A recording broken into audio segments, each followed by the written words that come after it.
Hello friends, very much welcome to this special episode in the series of how to invest in stock market, where we are going to explore the answer to the million-dollar question of the hour, when market is going to recover.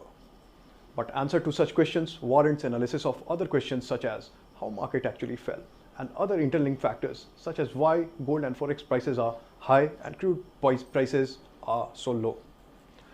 I know the obvious answer that comes to mind is corona, but is this really the only factor behind this fall of market, or was danger already lurking somewhere around the corner? Stay tuned with us throughout the video to know answers to all these questions. Very much welcome to the very first episode of How to Invest in Stock Market from GAC.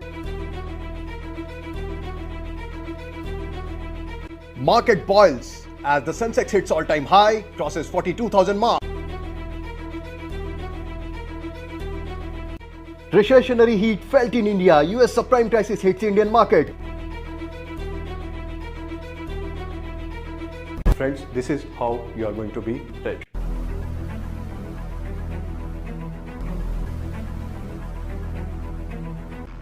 Friends, just before this market crash, the market was boiling. Sensex hit an all-time high and crossed even 42,000 mark. While Sensex was regularly hitting all-time highs, earnings were telling a different story. It kept on decreasing with every passing month, fundamentally not supporting the rise in prices. It was our first indicator that something is wrong with the market. If we try to have a look at data right from July 2018 onwards, we see that till June 19, there hasn't been a price drop even for a single month, while earnings were declining every consequent month. We see a revival in earnings in final quarter, but that too was temporary and not supported by other macroeconomic indicators, suggesting an attempt to window dress the financial performance at the end of a tough year, or whatever it may be. Even if we try to understand this from return on equity perspective, which we are primarily interested in, we see that return for May 19 was only 3.53%. Government bills offer a far better return than this for far less risk. Then why should any investor be interested in market for such low returns and at cost of such high risk? There is only one plausible explanation to this question, which is higher anticipated earnings in future, or commonly said, earnings growth. But friends, our continuously shrinking earnings did not smack off any possibility of earnings revival. Macroeconomic conditions of country were also not so great that it could give an optimism about the exacerbating market fundamentals. Our unbridled GDP growth of more than 7% for several years also came to a check, suggesting all was not well with the economy. This was a result of lower capital expenditure in year 2017-2018, which was 7.5% less as compared to previous year, and is one of the most important factors in driving a company's economic growth. Our private investment has been continuously slowing down and capacities remained underutilized even before COVID-19. Government too was aware of the events, and to boost consumer spending and investment, it was introducing monetary easing measures such as corporate tax cuts and lower interest rates, etc., etc.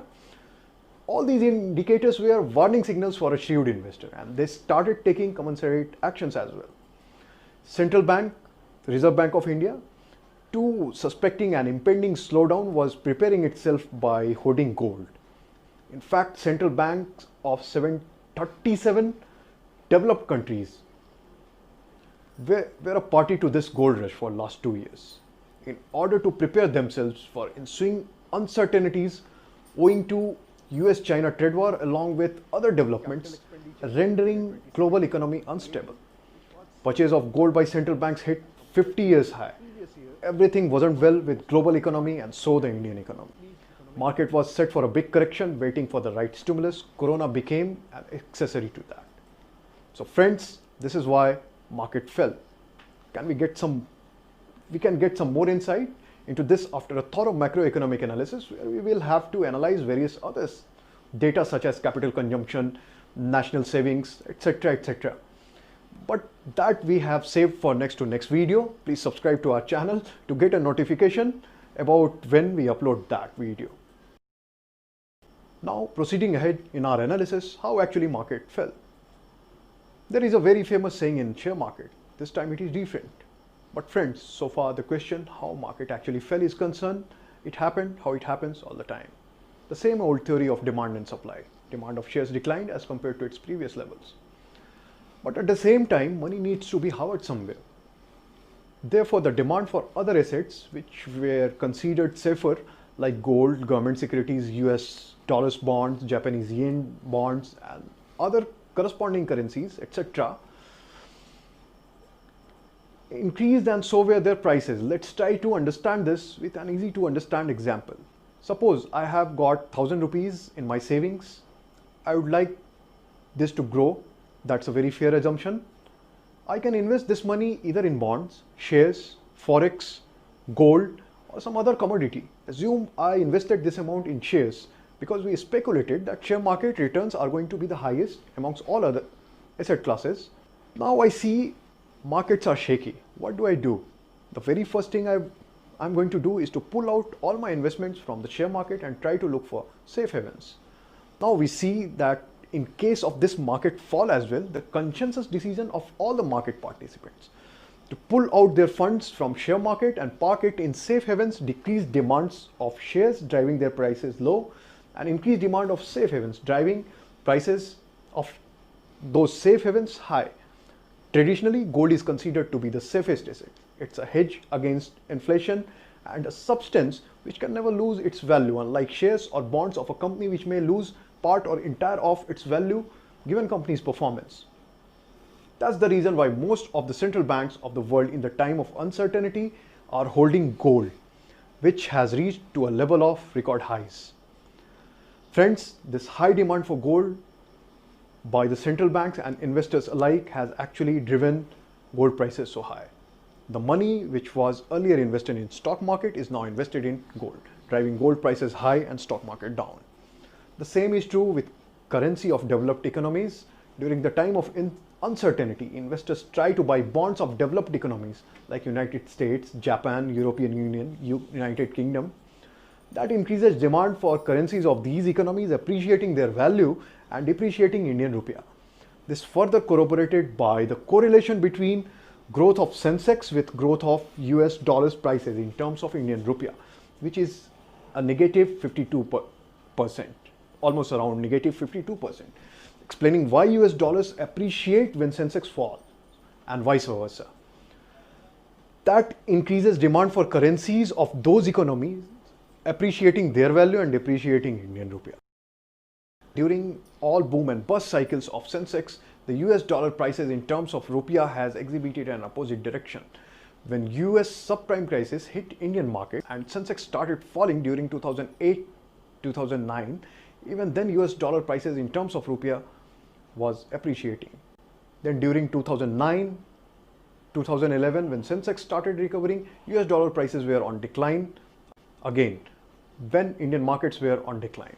During 2015-2016, US dollars prices were on the rise.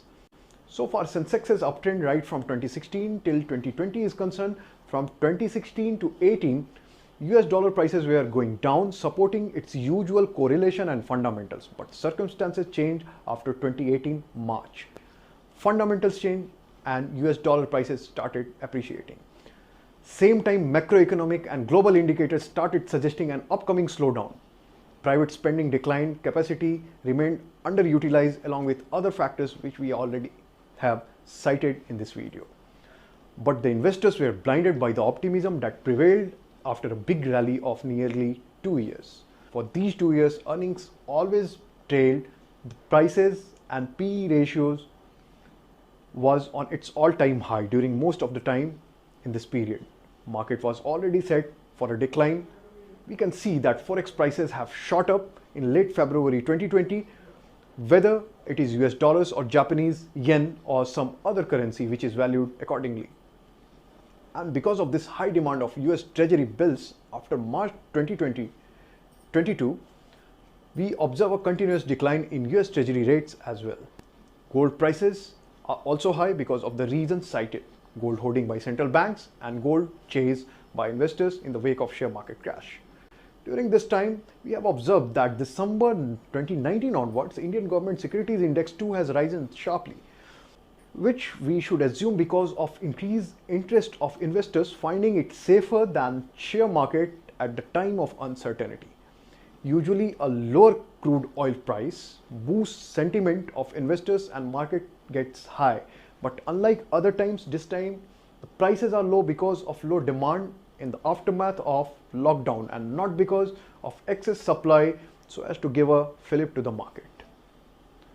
So now coming to the question of our interest, when market is going to recover. Friends, change is inevitable. As boom doesn't last forever, a bust too doesn't last forever. There are certain data which indicates that the market is going to remain sluggish for a period ranging from 6 to 1 year. Among other indicators, investment in Indian Treasury bill gives us an insight as to when market can be back on track.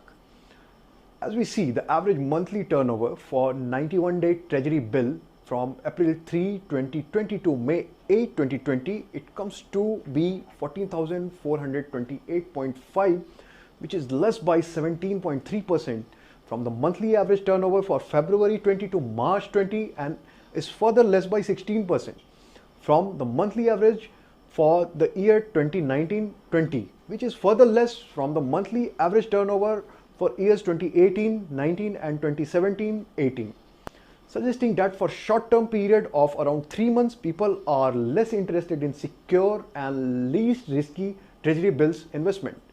But if we see monthly average for 182 days and 364 days Treasury bills, there is a different story against monthly average turnover of 2019-20 of 11,002.79. April 2020 onwards, average monthly turnover is 27,111.67 for 182 days Treasury bills, and for 364 days Treasury bills, the figure is 28,428.5 against 13,433.98.